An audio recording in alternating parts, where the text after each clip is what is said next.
3 그리고 4주의 일진사주 명리학 제2170강 시작하겠습니다. 오늘은 양력으로 2024년 10월 15일이고요. 음력으로는 2024년 9월 13일입니다. 오늘 명식은 갑진년 갑술월 임자일이 되겠고 일진은 임자가 되겠습니다. 자, 사주팔자를 분석함에 있어 제일 중요한 것 일주의 천간, 즉 일간이 가장 중요하다라고 하는 것, 일간과 다음으로 중요한 것은 월주의 지지를 말하죠. 월령이라고 합니다. 월령, 월지라고도 하고요. 원이라고도 이렇게 표현을 하는데 일간과 월령 가장 중요한 글자가 되겠습니다. 오늘 일간 임이라고 하는 천간이 일간이 되겠습니다. 임이라고 하는 천간 10개의 천간 중에서 9번째 천간이 되겠고요. 임이라고 하는 천간 5행으로 구분하게 되면 수가 됩니다. 임수가 되는 것이죠. 자, 목화토금수라고 하는 것, 목이라고 하는 것은 나무가 되는 것이고, 그 다음에 화라고 하는 것은 불, 토라고 하는 것은 흙, 금이라고 하는 것은 쇠, 그 다음에 수라고 하는 것은 물이죠.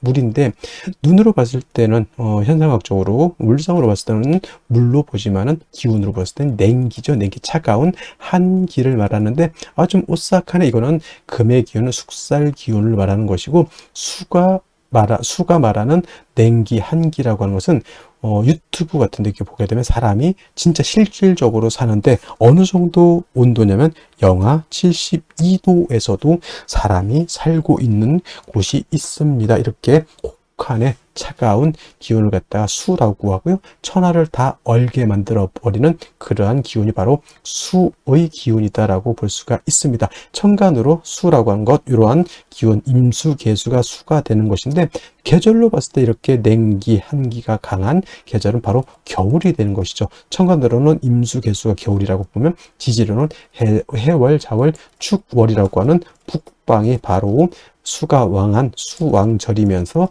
계절로는 겨울이 된다라고 볼 수가 있습니다. 자, 겨울이라고 하는 것, 수가 왕한 계절, 수라고 하는 것은 색깔로 보면 흑색이 되는 것이고요. 그 다음에 주관하는 시는 현무라고 하는 상상 속의 그런 동물이 되는데, 자, 색깔로 봤을 때 목이라고 하는 것은 청색, 화라고 하는 것은 적색, 토라고 하는 것은 노랑색, 황색이라고 하죠. 그 다음에 금은 백색, 수는 예를 들면은 지금 말씀드렸던 흑색인데 수가용신이다 그러면 어떻게 돼요? 흑색을 많이 입어라 이렇게 말씀하시는 분들도 있고, 수가용신일 때는 금이 수로 생기니까 흰색과 검정색을 섞어 입어도 되겠다라는 또 추측도 해볼 수가 있겠죠. 그래서 목화토금수라고 하는 것의 색깔이 5가지 색깔이죠. 청색, 적색, 백색, 흑색, 황색인데, 자, 흰색에다가 검정색 색금은 회색이 될 것이고요. 파랑색에다가 빨간색 더하면 보라색이 될 것이고요. 여러 가지 색의 조합이 나오죠. 그래서 목화토금수의 색은 그냥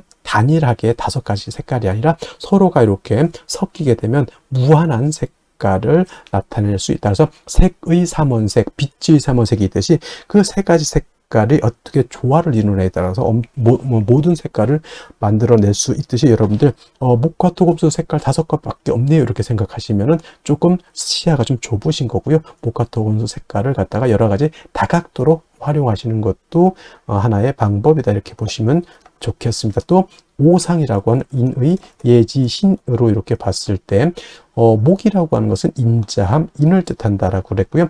금이라고 하는 것은 의로움, 의를 뜻한다고 했고, 화는 예절, 빛이 있고 밝음이 있을 때 예절이 돋보인다라고 하는 개념으로서 화는 예절, 토라고 하는 것은 절대 움직이지 않고 믿음, 그죠? 항상 그 자리에 그 상태에서 우리를 포옹해주고 우리를 안아줄 것이라고 하는 그런 믿음이 있는 것이 토가 되는 것이고, 수라고 하는 것은 지혜를 뜻하죠. 물이라고 하는 것은 특정한 형태가 없습니다. 동그란 곳에 넣으면 동그래지고, 그 다음에 네모난 틀에 넣으면 네모래지는 것이 수고요. 수라고 하는 것은 항상 위에서 아래로 흐르게 돼 있고, 물론 전기를 위해서 펌프로서 위로 쏘아 올릴 수는 있지만 결국에는 올라가서 무한대로 올라가지 않죠. 어느 순간 올라가게 되면 밑으로 떨어진다라고 하는 것. 그래서 수라고 하는 것은 순리를 따른다라고 하는 개념으로도 우리가 이해할 수가 있고, 물이라고 하는 것은 밑으로 흐를 때 막아버리면 영원히 막히는 것이 아니라 어느 정도 되게 되면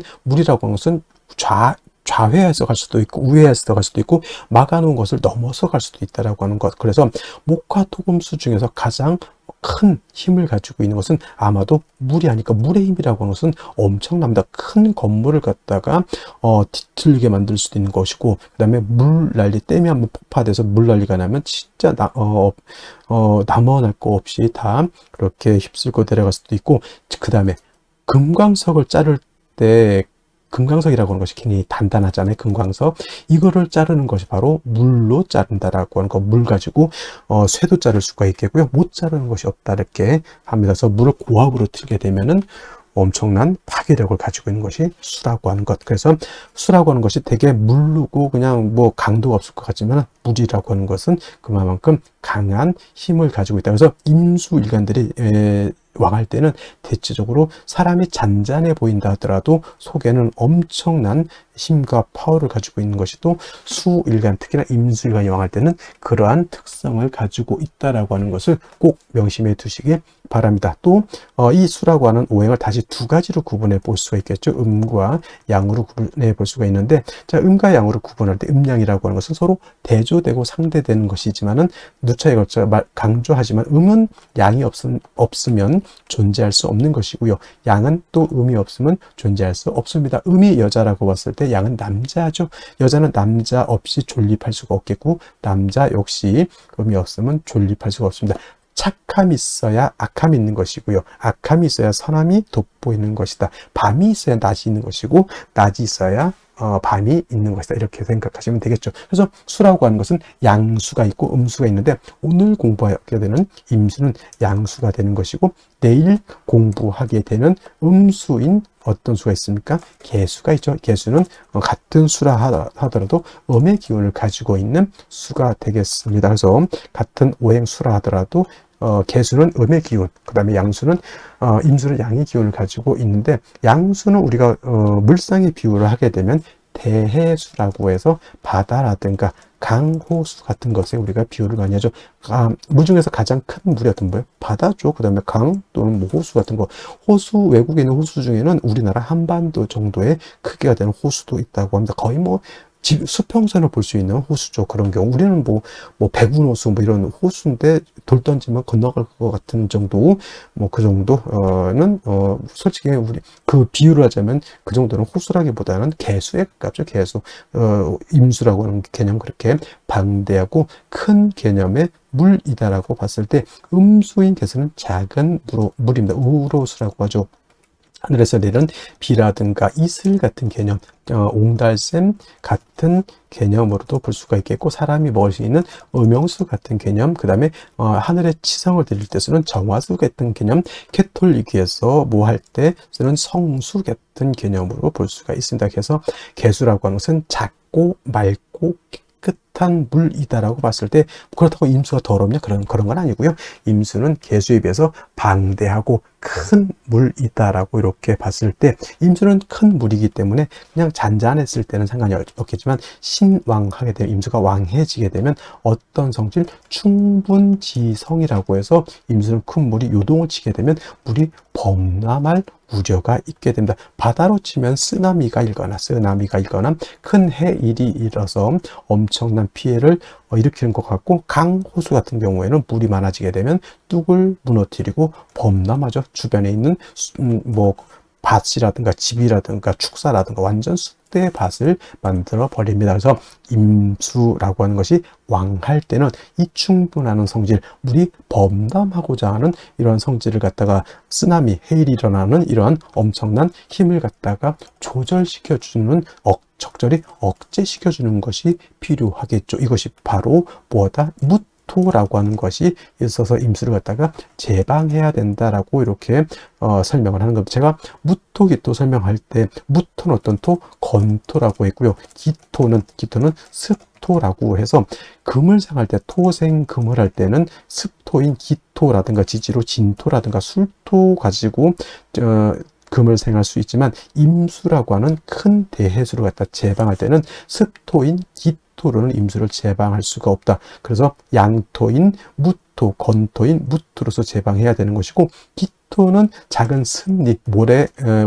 젖은 모래가기 때문에 만약에 임수가 기토를 보게 되면 오히려 기토가 임수를 갖다 탁하게 만든다고 해서 기토 탁임이라고 임수를 갖다 제방을 해야 되는데 물을 더럽히게 흙탕물을 만들어 버리는 그러한 경우, 예를 들면 한강을 막겠다고 삽자를 가지고 아무리 모래 갖다 뿌려 본들 그 왕한 물에 의해서 모래가 다 쓸려 내려가지고 물만 더럽혀진다라고 하는 것이 바로 이 기토탁임이라고 하는 겁니다. 그래서 임수가 왕할 때는 무토로서 임수를 제방하게 되고 그 다음에 병화로서 조후해야 된다. 선생님, 병화는 왜 씁니까? 이렇게 말씀을 드린다면, 자, 임수가 지금 무토를 쓸 때는 임수가 신왕할 때 무토를 쓰는 것이죠. 임수가 약한 경우에는 무토를 쓰지 못합니다. 자, 토극수합니다. 토라고 하는 것이 수를 극하죠.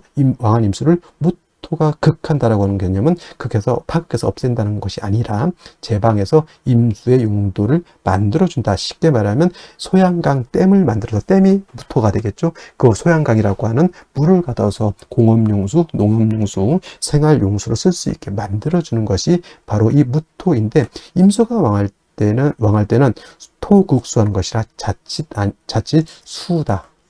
물이 많으면 토가 붕괴되는 그러한 현상이 나타날 수 있기 때문에 임수가 왕할 때 무토를 쓸 때는 반드시 병화로서 무토를 갖다가 화생토해서 토를 도와줘야 되는 필요성이 있겠고요. 또 한 가지 뭐다? 수는 뭐라고 했습니까? 물이지만 기운으로 봤을 때는 냉기, 한기라고 이렇게 말씀을 드렸죠. 물이 많아질수록, 임수가 왕해질수록 물이 많아지는 것도 해당이 되겠지만 기온이 영하 10도, 영하 20도, 더 왕해지면 영하 40도, 영하 50도까지 크게 떨어지면 물도 얼고 나무도 얼고 토도 얼고 다 결빙되게 됩니다. 얼면 용도가 없습니다. 그래서 무토로서 왕한 임수를 이렇게 제방할 때는 병화라고 하는 것으로서 토도 도와줘야 되지만 물이 왕해서 냉기가 심해지면 안 되니까 차가운 그런 기운을 갖다가 따뜻하게 조후해주는 용도로서 무토 병화를 같이 써야 된다라고 하는 것이 핵심 포인트가 되겠고요.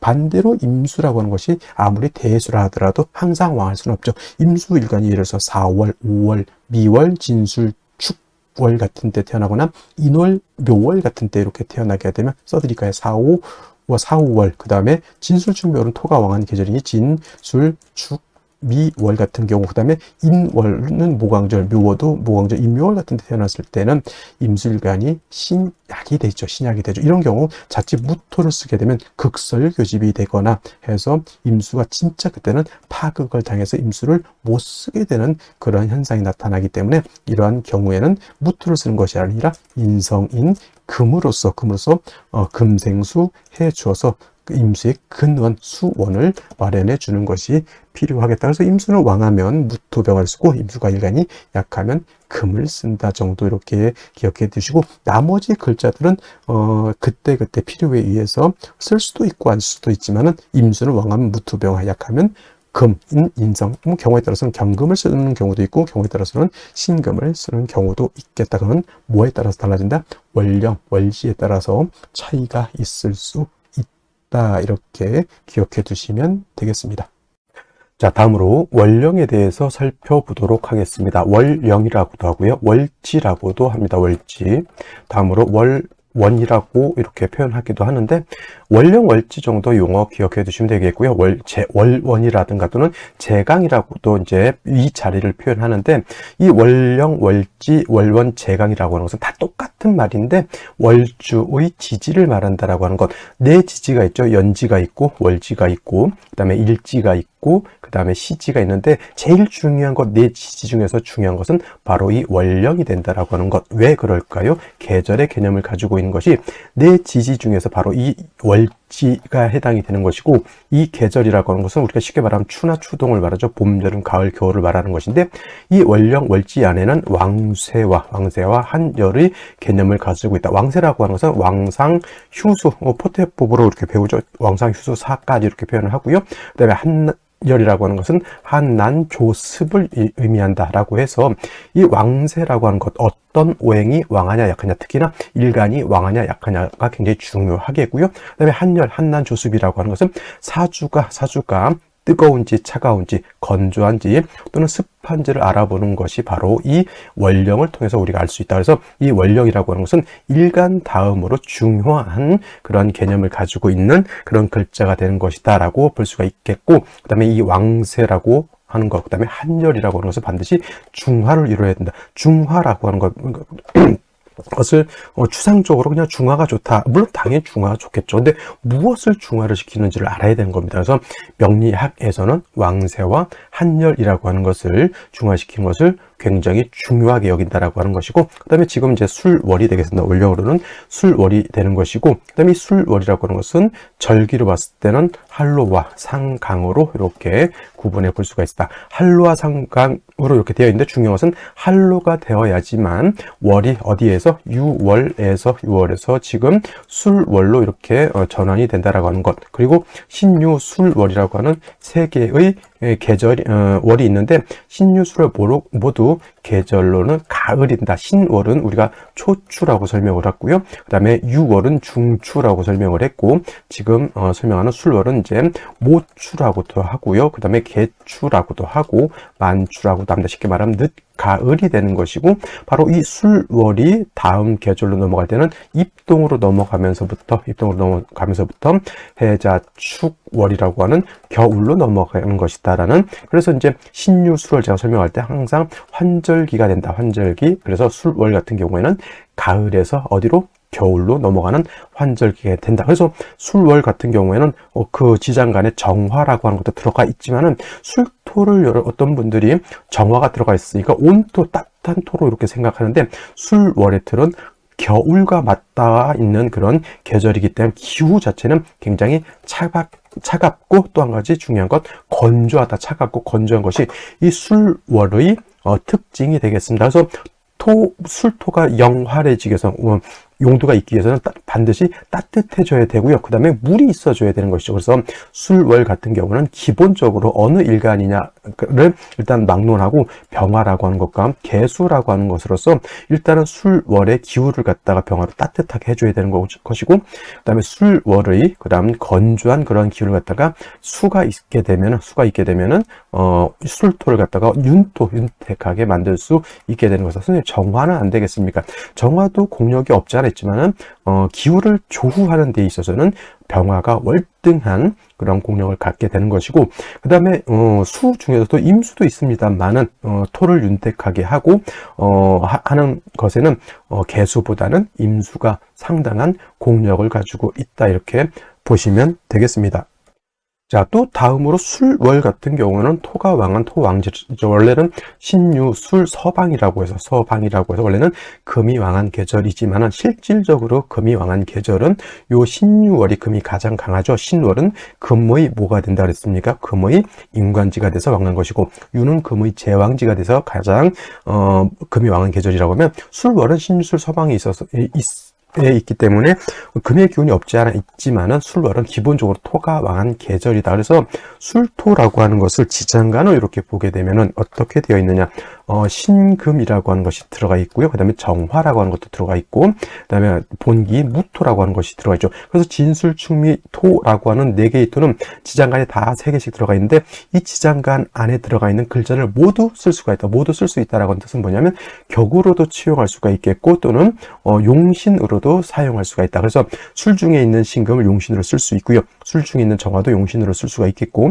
술 중에 있는 무토 당연히 용신으로 치용할 수 있다. 만약에 신금이라고 일간에 상관없이 신금이 천간에 투출되어 있다. 그러면 이 신금을 가지고 격을 잡습니다. 예를 들면 간목이다라고 하면 정관격이 되는 것이고, 임수라고 하면 정인격이 되는 것이고, 이렇게 본다라고 하는 것이죠. 그 다음에 정화가 천간에 투출을 하게 되면 이때는 이걸 가지고 격을 잡는다라고 봅니다. 그래서 예를 들어서 일간이 간목이었다 그러면 상관격으로 보는 것이고, 임수라고 하면 제격으로 이렇게 볼 수가 있는 것이다. 그래서 그 지장간을 쓸 수 있다라고 하는 것은 격으로도 치용할 수 있고 용신으로도 치용할 수가 있다라고 하는 개념으로도 이렇게 보시면 되겠습니다. 그 다음에 또 한 가지, 술월이 중요한 것. 술월은 그냥 여러분들 그냥 토라고만 생각하시면 안 되고요. 술월 같은 경우에는 인오술, 화국을 형성할 수가 있겠죠. 인오술, 화국. 그 다음에 지지로 진술, 충 및 토 등이 다시 많아질 수도 있습니다. 그리고 묘술, 합, 화도 될 수가 있겠죠. 그래서 단지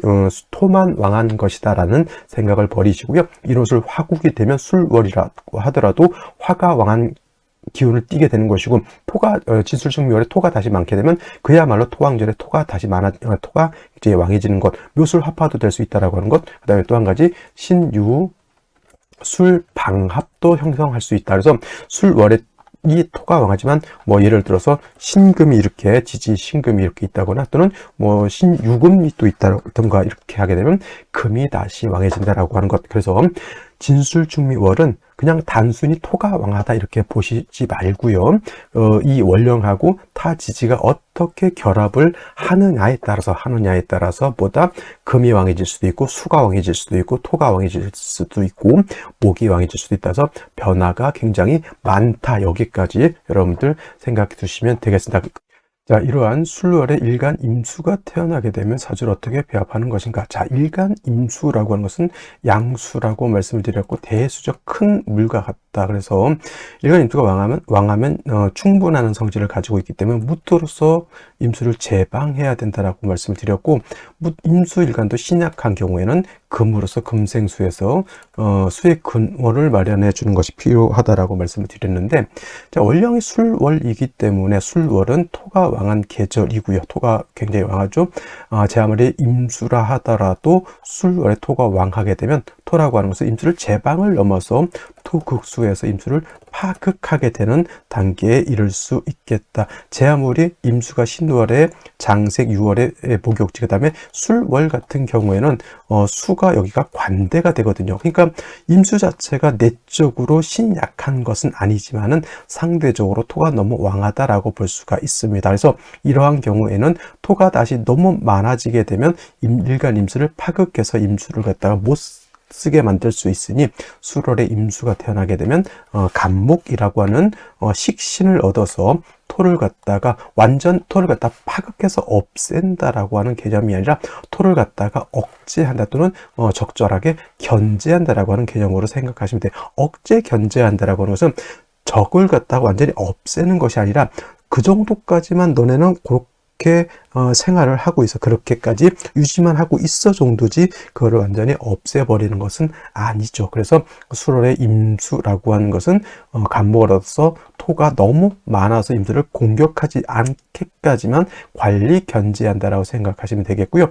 그렇다 하더라도 임수 자체가 약하면 식신 간목을 쓸 수 없기 때문에 뭐다 금이 있어서 임수의 근원을 마련해 주는 것이 필요하다. 간목을 쓰게 되면은 식신 제살로 볼 수도 있겠고, 신금을 쓰게 되면은 살인상생으로도 이렇게 볼 수가 있겠죠. 그래서 술월의 임수가 간목 신금을 쓴다라고 하는 것은 식신 제살로도 볼 수가 있겠고 살인상생으로도 이렇게 볼 수가 있는데, 핵심은 인성으로서 술을 생하는 것보다는 뭐예요?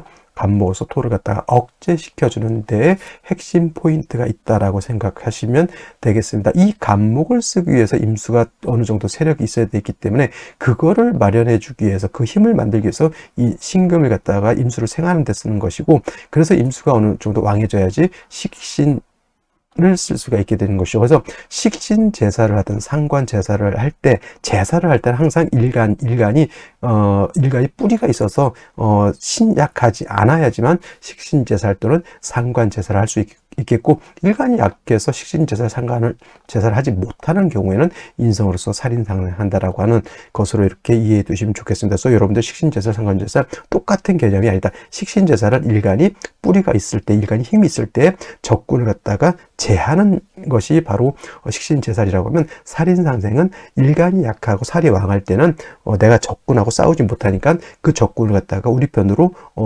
융화시켜서 우리 편으로 만드는 것이 바로 살인상생이다라고 보는데, 술월의 임수는 토가 왕이긴 하더라도 임수 자체가 술월 다음에 해월이면은 임수 자체가 내적으로 약하지 않기 때문에 살인상생보다는 간목으로서 제살하는 것이 좋겠다. 선생님, 그러면 을목은 용도가 없습니까? 을목은 토를 제하는 용도에서 봤을 때 간목에 비하면 그 용도가 크게 떨어지기 때문에 을목으로, 특히나 무토라든가 이 수토 같은 것을 제하는 데는 간목이 있어야지만 토를 능히 제할 수 있다. 쉽게 말하면 토를 갖다 제할 때 을목을 쓴다라고 하는 것은 삽 두 자루로 땅을 파는 것과 같고요. 간목을 쓴다라고 하는 것은 포크레인이라든가 중장비를 쓴다 이렇게 생각하시면 이해하기가 쉽습니다. 정리하면 수월의 임수는 간목을 먼저 써서 토를 억제하고 신금으로서 임수를 생조해 주는 것이 필요하겠고, 사주가 한습해질 때는 반드시 또 병화로서 조후도 염두에 두고 사주를 봐야 된다. 이렇게 정리해 둘 수가 있겠습니다. 자, 다시 오늘의 명식을 살펴보도록 하겠습니다. 자, 일간은 임수일간이 되겠고, 임수일간이 태어난 월령, 술월이 되겠습니다. 자, 임수, 그 다음에 월령이라고 하는 개념 매우 중요하고요. 세 번째 중요한 개념, 격국과 용신이라고 하는 개념이 있습니다. 자, 격국이라고 하는 것은 사주 8글자의 틀, 어떻게 구성이 돼서 서로 어떻게 견제와 균형을 이루고 있느냐를 보는 것이 격국이라고 하면, 용신이라고 하는 개념은 이 8글자 중에서 이 사주를 중화시킬 수 있는 가장 핵심적인 요소를 용신이라고 합니다. 그래서 격국과 용신을 안다라고 하는 것은 이 사주를 분석하는 방법을 안다 이렇게 볼 수가 있습니다. 그래서 혹자는 격국과 용신 필요 없다 이렇게 말씀하시는 분들도 있지만, 제가 보는 관점에서는 매우 중요한 개념이다. 그렇다 하더라도 너무 격국과 용신에 몰입돼서는 안 된다라고 생각을 하고요. 대체적으로 많은 격들이 있지만 여기서 10정격 정도만큼이라도 자세하게 아는 것이 중요하고, 나머지 격국들은 이론은 좀 알 필요는 있겠지만 너무 몰입해서 그것만 파는 것은 중요하지 않다라고 생각해요.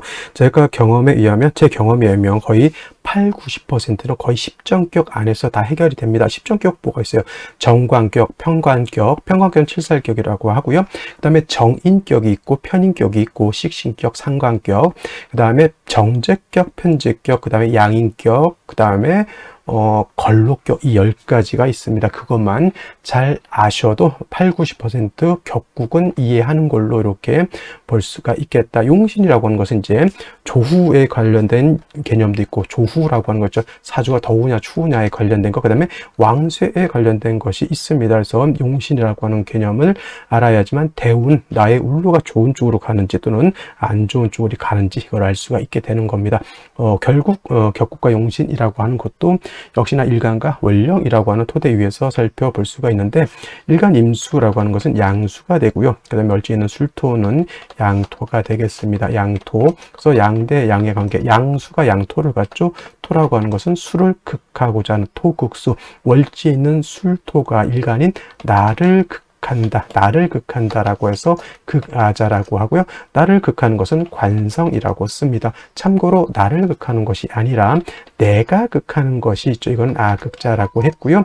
이 아극자라고 하는 것은 재성이라고 합니다. 그래서 재성은 재물로 보기도 하고 처로 보기도 하죠. 관성은 명예로 보기도 하고 남편으로 보기도 하지만, 극한다고 해서 나를 공격하고 못살게 구는 것만 생각하지 마시고요. 관성이라고 하는 것은 나를 관리하고 통제하고 나를 보호해주는 관념이긴 한데, 이것이 너무 지나치게 되면, 과유불급이 되면 그야말로 나를 극하는 존재가 됩니다. 두 가지로 구분해 볼 수가 있겠죠. 정관과 편관으로 구분해 볼 수 있죠. 편관은 다시 칠살이라고도 우리가 표현을 합니다. 정관이라고 하는 것은 말 그대로 법, 윤리, 도덕, 남편, 직장 같은 순작용을 하는 것을 말한다고 하면, 편관 칠살이라고 하는 것은 나를 공격하는 질병, 도적, 적군, 관제, 구설, 송사 등과 같은 일체의 나를 극해하는 해악을 주는 역작용을 하는 것을 편관 칠살이라고 합니다. 그래서 많은 사람들이 이제 육신을 공부하게 되면 정관은 좋은 것, 편관은 나쁜 것, 이렇게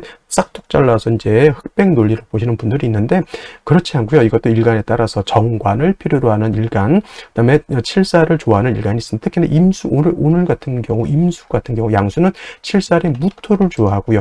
간목 같은 경우는 경금을 좋아하고, 무토는 간목을 좋아한다. 그 다음에 또 뭐가 있습니까? 병화는 임수를 좋아하죠. 근데 경금이라고 하는 것은 일간의 특성상 정화를 좋아한다. 그래서 경금은 칠살이 아니라 일간의 특성에 의해서 정관인 정화를 좋아하지만, 나머지 양간, 간목, 병화부터 그 다음에 임수는 칠살을 보는 것을 더 좋아해요. 그래서 정관 좋다, 편관 나쁘다 이렇게 싹둑 잘라서 보지 마시고, 일간의 특성에 따라서 볼 수 있는 방법이 중요하다라고 볼 수 있습니다. 자, 정관이라고 하는 것은 일간과 관성과의 관계가 양대 음의 관계 또는 음대 양의 관계가 성립이 되면 정관이 되는 것이고, 편관 칠살이라고 하는 것은 오늘처럼 일간과 관성과의 관계가 양대양 또는 음대음이 되면 이거는 정관이 아니라 편관칠살이라고 하죠. 그래서 임수가 술월에 태어나게 되면 편관격 또는 칠살격이다 이렇게 봅니다. 근데 술월은 토왕절이 되겠습니다. 그래서 일간은 약하고 토가 왕하니까 살증신경으로 이렇게 보기는 하는데, 자, 이건 좀 잘 살펴볼 필요가 있는데, 신유술 다음에 해자 축으로 넘어가죠. 이 신유는 금이 왕하니까 수가 당연히 왕한 거고, 해자월은 당연히 수가 왕한 계절이죠. 그래서 인술토라고 하는 것은 토가 왕하긴 하지만 임수 자체가 내적으로 그렇게 약하진 않는다 이렇게 볼 수가 있는 것이다. 그래서 예를 들어서 미월의 임수, 술월의 임수, 축월의 임수보다 술월의 임수 자체가 따지고 보면은 토가 왕이긴 하더라도 이렇게 그렇게까지 신약으로 보진 않는다라고 하는 것 말씀드릴 수 있고요. 술토라고 하는 것은 지장간, 신금정화, 그 다음에 무토라고 하는 것이 들어가 있습니다. 신금이 천간에 투출하게 되면 이거는 정인격으로 볼 수 있겠고, 정화가 투출하게 되면 정제격으로 볼 수도 있다라고 해서 술월의 임수는 정인격, 정제격, 편관칠살격 이렇게 구분해 볼 수 있다. 단 중요한 건 이 술월만 놓고 봤을 때 관살이 왕하니까 이 관살을 갖다가 칠살을 갖다가 통제할 필요가 있는데, 일간 자체가 내적으로 힘이 약하지 않으니 간목으로서 술토를 갖다 통제시켜주고 신금으로서 임수의 기운을 북돋아 주면 어느 정도 사주의 중화를 이룰 수 있고, 만약에라도 술월의 임수가 해자수를 보거나 신유 금들을 봐서 일간 임수가 왕해지면 이때는 오히려 술토로서 임수를 제방하고 병화로서 조후해야 되는 그런 상황도 올 수가 있겠다 이렇게 볼 수가 있는 겁니다. 그래서 술월의 임수는 이 정도까지 살펴보시는데, 자, 지를 보면 진토를 봤습니다. 진술, 충이 되죠. 진술, 충이 되니까 토가 약해지는 것이 아니라 관세도 더 왕해지게 되고, 상대적으로 임수는 좀 위축된다 이렇게 볼 수가 있겠고요.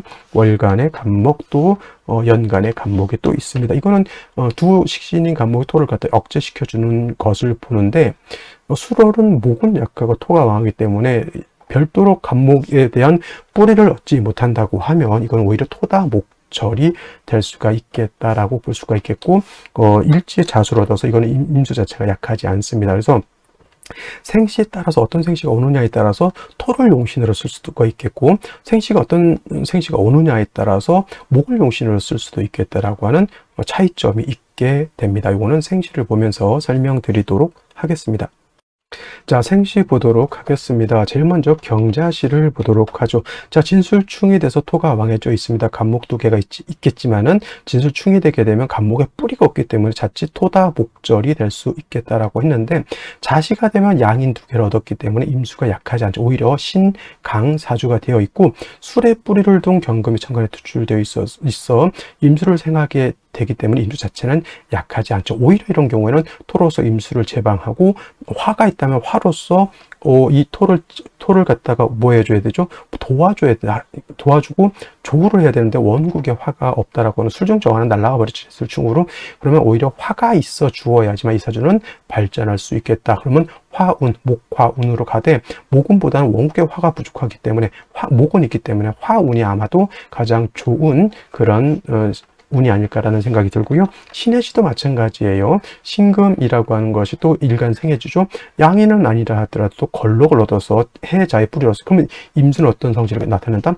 충분지성을 나타나기 때문에 물이 범람할 우려가 있다. 목으로서 술을 설하고 화로서 조우해도 상관없지만 원령 자체가 토가 왕한 계절이기 때문에 간목을 쓰기보다 원령을 쓰고 화가 있어서 조우하는 쪽으로 가는 것이 맞죠. 그러면 원국의 경자시와 마찬가지로 이런 경우에는 화가 없다라고 하는 단점이 있죠. 당연히 화운으로 가는 것이 필요한 그런 사주 구조가 되는 것이고, 이 민시 같은 경우에는 경자라든가 신해시만큼 수가 왕하진 않지만은 그래도 임수 비견이 천간에 투출되어 있죠. 간목 두 개가 인의 뿌리를 두고 있습니다. 그러면 이거는 그냥 월지에 있는 진술충을 갖다가 간목으로서 식신제살하는 용도로 쓸 수가 있겠죠. 이거 경자하고 신의 하시고 좀 다른 점은 인중병화, 불신은 가지고 있다라고 하는 좀 장점이 있습니다. 그래서 이런 경우에도 화운을 만나는 것이 좋은데, 이민시하고 계묘시하고 같이 놓고 어떤 게 좋습니까? 라면 당연히 계묘보다는 이민시, 화를 가지고 있는